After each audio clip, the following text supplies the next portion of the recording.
Terus pesan-pesan yang mau disampaikan sama orang-orang yang apa masih kayak doyan obat-obatan kayak gitu maksudnya, yang sampai over kayak gitu maksudnya, yang sampai berlebihan kayak gitu, ada nggak saran-sarannya? Oh iya, buat kalian apa ya yang masih make kayak gitu. Yo, what's up, welcome back to my YouTube channel guys, balik lagi sama aku Bian.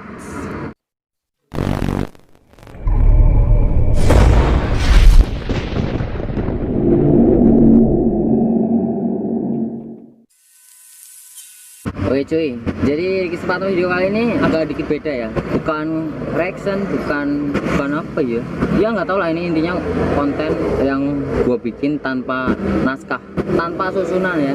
Jadi di sini kita mau ngobrol-ngobrol santuy ya cuy, ngobrol-ngobrol santuy bersama Mas Edi Mariono, ya baru pulang dari Jakarta, duitnya banyak cuy, dengan sedikit pembawaan yang berbeda nih cuy.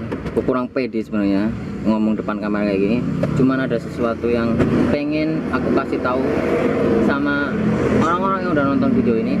Gua mau tanya jawab sama dia karena dia punya pengalaman yang agak unik cuy. Dia punya pengalaman yang agak ya amazing. Astaga. Oke cuy, jadi gue mau tanya-tanya sama dia karena dia pernah ngerasain apa namanya masuk RS. Dia pernah ngerasain masuk RSJ cuy, bukan RSJ yang ada di Facebook itu ya, ini RSJ beneran. Jadi dia pernah masuk RSJ. Itu siapa? Coba aku mau tanya sama lu nih kayak, jadi gimana sih kok bisa gitu masuk gitu, masuk RSJ kok bisa kayak gitu, maksudnya gimana dulunya gitu? Dari awal berarti ya. Dari awal ya, dari awal dulu mah apa ya? Gimana tuh? Apa ya?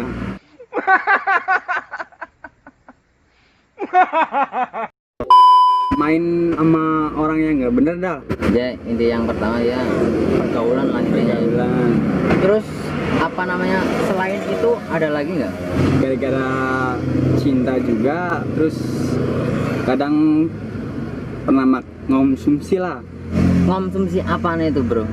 Ya kalau dulu mah sering kadang ngonsumsi komik, Ciu yang banyak gitu ya. kalau cuma enggak dulu mah paling antimo apa-apa. Itu sebenarnya frustasi atau kayak gimana sih? Bukan frustasi, itu termasuknya depresi lah. Depresi ya? Depresi. Akibat apa tuh, keluarga atau pacar kan? Kalau akibatnya sih kayaknya mah dari diri sendiri gitu loh. Dari diri sendiri. Sering makan kayak gitu, terus juga kurang perhatian dari orang tua, sama juga pernah inilah sama cewek lah. Iya. Gitu, jadi agak Ya terganggu, mungkin kita pelariannya yang kayak gitu ya. Gimana sih rasanya? Apa emang bener-bener nggak sadarkan diri atau gimana kok bisa masuk di RSJ gitu? kalau awal-awal sih biasa aja sih, masih bisa kontrol. Terus lama-kelamaan kok jadi apa ya, ngerasa diri sendiri itu nggak bisa dikontrol. Jadi kadang sadar, terus kadang nggak sadar gitu. Tapi masih bisa ngerasain keadaan sekeliling kayak gitu kalau kamu lagi di lingkungan kayak gitu apa enggak? Ya kadang masih sadar, cuman apa ya, sebentar doang, antar pindah lagi maksudnya nggak sadarkan diri, kayak sadar gitu. lagi, nggak bisa kontrol. Makanya kadang apa ya, ada yang nggak inget lah ngapain aja gitu yang kita lakuin sehari-hari lah, kadang nggak inget. Terus apa namanya, kamu di situ itu selama beberapa hampir 1 tahun atau cuma beberapa bulan doang? Di mana tuh, di rumah sakitnya? Iya, di rumah sakitnya. Kalau di rumah sakitnya sih nggak lama ya, cuma 16 hari. 16 hari. Habis itu dijemput sama orang tua atau gimana? Kalau dijemput ya emang dijemput sih, juga di sana kan dirawat sama orang tua sih. Kalau dari awal-awalnya mah dari Jakarta kan udah kayak gitu, udah agak apa ya, udah nggak jelas lah dari Jakarta. Terus dari Jakarta disuruh pulang sama bos. pulangnya juga nggak sendiri sih, sama adiknya bos. Itu berarti waktu mulai kayak gitu ngerasa nggak sadar itu waktu masih di Jakarta ya? Iya, masih di Jakarta. Terus bisa pulangnya itu gimana itu? Itu suruh pulang sama bos. Kamu pulang sendirian? Enggak sih, sama saudaranya bos lah, saudara naik bis. Terus pulangnya nggak langsung ke Jatilawang, ke Sidarja dulu, ke Sidarja, ke rumah orang tuanya bos. Iya iya. Gitu. Juga waktu di perjalanan juga udah nggak jelas sih, udah nggak jelas, udah nggak inget lah. Udah nggak ingat apa-apa lah ini. Berarti itu awal mulanya emang dari Jakarta ya? Iya, dari Jakarta. Ngerasain kayak gitu. Itu emang gara-gara obat-obatan kayak warung kayak gitu Iya. ya? Komik dulu sering-sering pakai komik. Kadang habis satu box juga lebih lah, biasanya kalau satu hari pakai tuh 2 box lah. Pagi terus ntar kalau udah nggak kerasa lagi tembak lagi malamnya, kadang gitu. Itu ya ini buat orang-orang yang suka doain komik nih ya. Kalau buat kerja kan enak sih emang, kalau komik buat kerja. Itu apa namanya, kok bisa sampai banyak banget kayak gitu loh ya? Maksudnya gara-gara apa gitu yang jelasnya bang? Ya mungkin apa ya, mungkin dosis kita udah tinggi, mungkin jadi kadang pakai 10 apa 15 udah nggak kerasa. Itu jadi setiap make pengennya nambah-nambah terus gitu. Oke cuy, jadi apa namanya itu ya, maksudnya kamu pakai barang kayak gitu itu udah lama apa belum, atau baru-baru aja kayak gitu sebelum masuk RSJ? Terus selama kamu konsumsi selama berapa bulan? Oh, kalau itu mah udah lama, udah berapa inilah, udah lama lah intinya adalah. Tapi ngelak komik sih udah sama lama. Dulu makanya kadang pakai, terus Dental, Maxil, obat-obat warung lah. Terus ngerti-ngerti komik juga temen nawarin suruh nyoba pakai komik gitu, enak apa enggak, ternyata enak. Terus akhirnya kecanduan mungkin pakai komik terus. Terus sampai ngeblank kayak gitu ya bang? Iya, sampai ngeblank. Kadang juga apa ya, kalau kerja di tempat kerjaan juga sering ilusi sih dulu. Kadang ilusi ngapain lah, kayak ilusi kerja apa gimana, padahal waktunya udah selesai, udah waktu istirahat kalau malam. Udah nggak sadar. Di sana juga sering kadang repotin teman-teman sih, kadang sering repotin itu, ilusi nggak sadar sih kadang. Terus sampai sekarang masih pakai lagi nggak itu? Kalau sekarang mah udah nggak pernah pakai komik gitu, itu, udah nggak pernah. Itu berarti waktu pulang dari RSC cuma 16 hari doang di situ ya? Iya, 16 hari doang di sana. 16 hari. Rasanya kayak apa sih masuk RSC ya? Sama kayak penjara atau kayak gitu apa nggak sih? Ya apa ya? Kayak penjara cuman kita nggak sadar aja. Iya, gitu kayak ya. penjara. Jadi dari awal aku pulang dari Sidarja, aku langsung dibawa ke rumah sakit. Kata orang tua sih katanya kerasukan setan apa gimana gitu. Awalnya itu pas waktu dikira, dibawa ke dokter. dikira kerasukan gitu, padahal enggak. Terus dibawa ke rumah sakit, di sana juga nggak tahu sih di perjalanan mau dibawa kemana, nggak tahu, nggak ingat. Tahu-tahu udah di tempat rumah sakit gitu, tahu-tahu. Terus di sana bingung loh, kok bisa di sini. Itu agak sadar, setengah sadar setengah enggak, sadar gitu ya. bingung lah, kok di sini, di apa, terus kayak di tempat penjara lah, dikunci sendirian. Terus apa ya, sampai naik-naik ke ini tembok mau keluar, rasanya mau keluar, terus ngeblank lagi, nggak inget. Berarti itu faktor karena kebanyakan kayak gitu ya, obat gitu ya. Atau ada faktor lain, apa keadaan selain itu atau gimana? Ya. Atau cuma gara-gara itu doang komik itu? Ada juga sih, nah itu kurang apa, perhatian lah dari orang tua lah, kasih sayangnya kurang gitu. Terus gara-gara cewek juga. Gara-gara cewek juga, berarti cewek juga ya? Iya, cewek juga. Jadi akhirnya setiap hari ngonsumsi kayak gitu. Iya. Biar ya tujuannya buat apa, biar lupa. Iya. Tapi malah kebablasan ya. Oke. Jadi kalau sama mama kayak gitu lagi, kamu mau nggak diulangin lagi gitu? Kalau kita kan nggak mau lagi, udah apa ya, Nggak mau lagi. sama orang tua. Terus kakak juga pernah ngomong kalau kayak gitu lagi udah nggak bakal di inilah apa nggak diterima sama keluarga lah, paling disuruh pergi di mana gitu, udah pernah ngomong gitu. Pergi. Masalahnya kan di keluarga aku nggak ada yang kayak aku lah. Gitu, nakalnya nggak ada yang kayak aku sampai ke bawa rumah sakit. Kalau rumah sakit biasa mah nggak masalah, itu rumah sakit iya maksudnya. Kasihan orang tuanya juga, kasihan lah, malu pastinya. Oh guys, jadi dari cerita Mas Edi ini kita bisa ngambil hikmahnya. Iya, pelajaran buat kalian-kalian yang kadang masih suka pastinya makan kopi, obat pasti baru. ada lah, ada yang makan gitu. Berat Masalah sendiri. efeknya kayak gitu sih. Efeknya karena terlalu keseringan, udah kecanduan ya, jadinya kayak gitu. Iya, apalagi itu kalau sekarang tuh apa ya, obat-obat yang ini apa namanya kelas narkoba lah. Itu kayak itu padahal obat-obat buat penenang orang gila itu, padahal orang gila. Aku di sana di rumah sakit jiwa dikasih obat kayak gitu, cuman kan teratur, satu kalau habis makan pagi dikasih, jadi apa, tenang lah ya, apa namanya, seleketan gitu loh. Seleketan. Kalau bahasa Indonesia seleketan itu apa ya, nggak bisa diem. Nggak bisa diem. Nggak bisa diem, makanya dipakai itu biar diem. Pernah sih aku pas di rumah sakit jiwa itu apa ya, mungkin udah nggak jelas, aku mau mukul apa ya, yang ngerawat lah, mau mukul, Ya perawatnya. mau aku pukul langsung ditepis tangan aku. Tapi itu kamu sadar apa enggak sih? Masih setengah sadar setengah enggak sih? Setengah nggak, iya.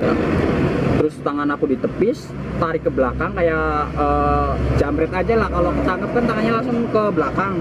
Terus disetrum gitu. Nggak sadar. Setrum juga kayak gitu. Iya, disetrum. Langsung nggak sadar, tuh udah di tempat, di kamar lah intinya. Tadinya kan pertama awal kan masuk sendirian, sendirian di situ, bingung nggak ada temennya. Terus lama kelamaan agak mendingan mungkin ya. Terus ada temennya, seruangan itu bisa ada tiga orang lah gitu. Tapi nggak pada berantem kayak gitu ya? Nggak ada yang berantem di situ ya. Kasih makan, terus suruh mandi juga, bajunya kadang juga suruh ganti bajunya. Itu mandi sendiri atau kayak gimana maksudnya? Mandi sendiri Mandi kan. sendiri, tapi masih sadar ya? Ya mungkin sadar gitu, Setengah sadar, setengah enggak kayak gitu ya rasanya. suruh mandi, ntar baju yang udah dipakai dilepas, ganti yang baru gitu. Tapi orang tua sempet nengokin nggak itu? Ya orang tua sih nengokin, Itu cuman dirawat- akunya yang nggak tahu sih, nggak sadar ya. nggak tahu.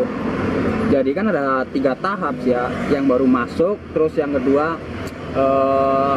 apa ya, kayak orang sakit aja lah, masa-masa penyembuhan. Iya. Terus ketiganya baru yang bisa dijaga sama orang tua gitu, kayak di ruang, ibaratnya kayak di rumah sakit ruang ICU lah gitu. Iya. Kalau di situ udah bisa pakai baju bebas, nggak pakai baju dari rumah sakit, nggak bebas. Masa-masa penyembuhan total sih situ. Itu di daerah mana sih rumah sakitnya itu?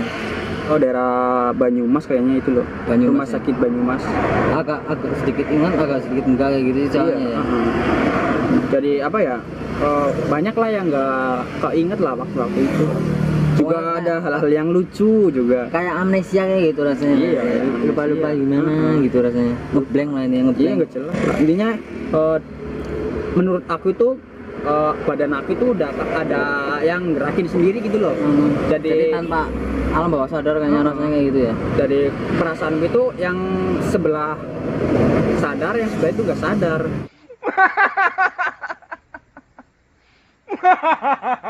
Jadi separuh badan itu udah jadi dua, ini apa namanya ya,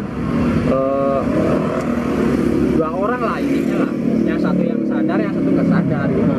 Berarti lo bisa ngerasain dong apa namanya kayak orang-orang yang pinggir jalan sendirian kayak gitu. Berarti lo paham ya apa yang mereka pikirkan, kayaknya mereka nggak mikirin apa-apa kayak Ya gitu. enggak, kalau perasaanku ya dulu itu nggak mikir apa-apa, nggak mikir apa ya namanya ya, intinya rasanya itu enjoy lah, nggak mikirin apa-apa, kayak dunia itu milik kita sendiri gitu. Gajelan lah, kontol. Bebas lah. Berarti sadar nggak sadar sih ya. Iya, nggak sadar. Jadi banyak banget pengalaman yang bisa kita petik dari ini guys ya. Jangan apa namanya, jangan terlalu berlebihan, karena apapun yang terlalu berlebihan itu nggak bagus ya. Ya contohnya orang makan aja, kalau kekenyangan ya perutnya sakit ya. Iya. Kembung aja nggak jelas ya. Apalagi kayak gitu ya. Terus dikonsumsi setiap hari ya, kayak gimana, korslet cuy. Itu juga nggak terlalu parah, itu masih bisa disembuhin lah. Kadang Iya. kan masih apa yang berbulan-bulan gitu. Berbulan-bulan sampai lama itu cuma 16 hari doang berarti. Iya, 16 hari. Di RSJ nya. Iya, di RS. Itu juga waktu mau puasa kayaknya itu udah mulai masuk Iya. masuk ke situ sebelum puasa lah. Terus kan keluar kan udah puasa. Beda lah. Dulu sama sekarang. Dulu pas habis pulang dari ini rumah sakit jiwa, badannya gemuk lah. Gemuk ya. Karena gemuk. Makan terus kayaknya. Makan terus, teratur lah gitu loh, makanya loh. Nggak pernah melebihi dosis lah intinya, Kak. Iya. Sama seperti obat tadi ya. Makan terus, rasanya pengen makan. Padahal baru makan, ntar berapa jam pengen makan lagi gitu. Oke cuy, jadi itu tadi penjelasan dari Mas Edi Mariono nya ya, karena dia pernah ngerasain sendiri masuk RSC gara-gara ya yang tadi disebutin ya. Semoga kalian apa namanya, jangan sampai lagi gitu buat pembelajaran, jadi ngerti kayak gitu loh ya. Kalau jadi orang gila itu nggak enak. Iya, Aduh, cuy. Terus pesan-pesan yang mau disampaikan sama orang-orang yang apa masih kayak doyan obat-obatan kayak gitu maksudnya, yang sampai over kayak gitu maksudnya, yang sampai berlebihan kayak gitu, ada nggak saran-sarannya? Oh iya, buat kalian apa ya yang masih pakai kayak gitu, tolonglah makanya jangan terlalu kebanyakan. Kalau bisa mah jangan itu, jangan terlalu. Iya. Masalahnya efeknya sampai kayak gitu sih, bukan kita doang yang malu, tapi kan orang tua juga malu. Iya. Sampai apa tahu ke semua orang gitu, dikira apa ya, orang tuanya nggak bisa didik anak apa gimana gitu.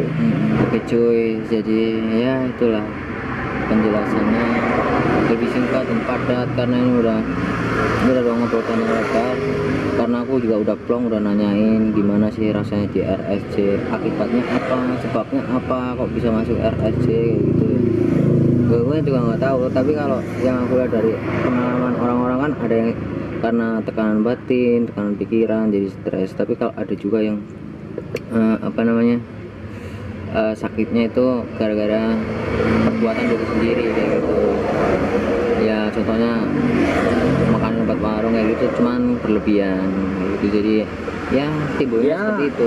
intinya kalau ada masalah jangan pelariannya langsung kayak gitu lah. Iya, Dia omongin baik-baik aja, biasa gitu. jadi kita harus punya pikiran panjang sebenarnya. Jangan terlalu apa ya, pendek lah pemikirannya, harus panjang, apa mikir yang ke depan gimana kalau kita kayak gini. Oke cuy, jadi mungkin itu aja yang bisa aku bagi apa pengalamannya dengan orang-orang yang udah nonton video ini. Semoga video ini bermanfaat buat semua orang, karena di sini gue udah pengen banget nanyain dari kemarin cuman belum sempat waktunya karena Mas Edinya lagi di Jakarta dan ini baru pulang cuy. Oke, jadi dia di sini sharing-sharing, gue ajak sharing-sharing karena dia punya pengalaman yang unik sih. Oke sih, mungkin udah itu aja dari aku. Jangan lupa like, komen, dan subscribe. Kalau ada pertanyaan silahkan masukkan di komentar lah ya, terserah kalian bully apa ya. Oke, tanpa yang penting kita enjoy gaspol. Oke bro, gaspol. Gaspol. Bye.